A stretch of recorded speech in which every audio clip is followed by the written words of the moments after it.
Evening, good evening, my friends. My friends, the ones who have to listen to me when I talk about what I'm going through. And hopefully that what I'm experiencing so that you can be edified in some way. And right now, Hebrews 12, that's where we're going because it's speaking volumes to me right now. Wherefore, he's coming in from chapter 11 and it's talking about this is the hall of faith, the hall of fame of faith. And he comes into this, he says, Wherefore, seeing we are compassed about with such a great cloud of witnesses, let us lay aside every weight and the sin which does so easily beset us, and let us run with patience the race that is set before us, looking unto Jesus, the author and finisher of our faith, who for the joy that was set before him endured the cross, despising the shame, and is set down at the right hand of the throne of God. For consider him that endured such contradiction of sinners against himself, lest you be wearied and faint in your minds. Consider him that endured such contradiction of sinners against himself, lest you be wearied and faint in your mind. This is the thing that we need to understand, is that when God has called us to do something and we're walking in truth and we know him and we know that we're doing what he's called us to do, even though we might question that because of this experience that I'm having right now. When you start to go down this path, um, there comes an awareness to all the things that are a contradiction to that path.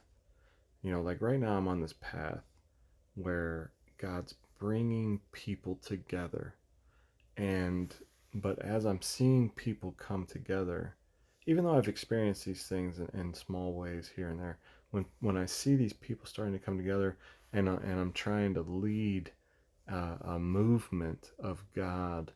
Well, I'm not trying to do anything. I'm trying to be faithful with what God has given me to lead. And anyways, besides the point. So as I'm doing that, you start to see all these things that are contrary to that movement, to the Spirit. And it's not even like they're intentionally contrary.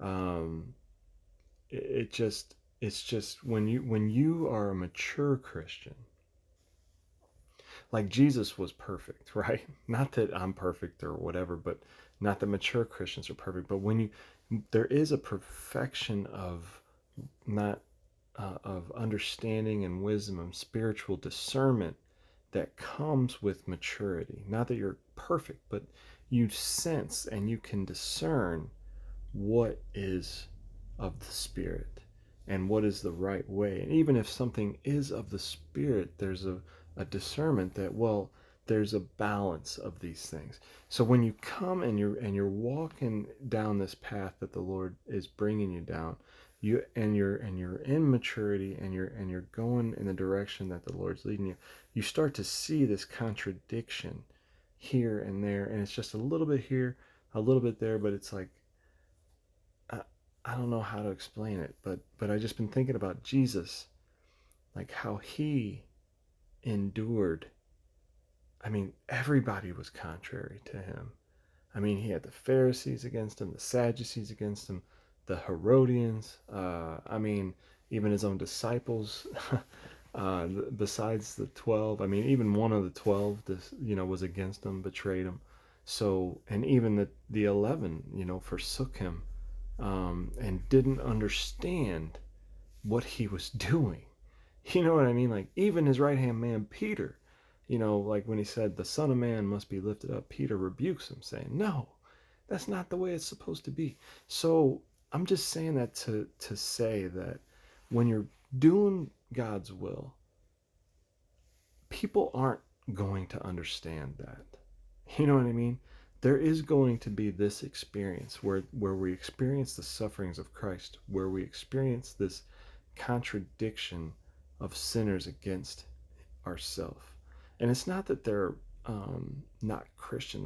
Like Peter was obviously following after the Lord, but he didn't, there was still things in him that needed to be rooted out, right? So, and when we're coming in, like I'm coming in now, trying to do what the Lord's called me to do, I'm seeing a lot of contradiction, but it's not that these people are intentionally being sinful. It's just things that they've yet to work out with the Spirit. Anyways, I just wanted to share that because I'm becoming aware of this, and really the encouragement is just keep your mind on Jesus. And this is the word after it says, "You have not yet resisted unto blood, striving against sin." Like, no matter what, Jesus had people resisting him and the will of the Father all the way to the cross. He experienced resistance, people resisting what God's will was for his life, all the way until he was crucified and until he was resurrected. So, so we should anticipate experiencing the same thing, okay? Because if the world hates you, remember that it hated him first. You know, whatever we experience in this life, we are going to experience it so that we can be conformed to the image of Jesus. And we can be comforted when we realize that he experienced it and we're experiencing it, and that's amazing. Like, that's why we could say rejoice in your sufferings. Like, man, the fact that I'm experiencing something similar to what Jesus experienced, that's awesome, because that means I'm his, and that's all that matters. And I will I will I will go against the grain, even if it costs me my life, because I'm his, and that's all that matters. I will resist all the way unto bloodshed, striving against sin, because who cares? I want to do what Jesus wants me to do. And that's how we have to live our lives. Amen.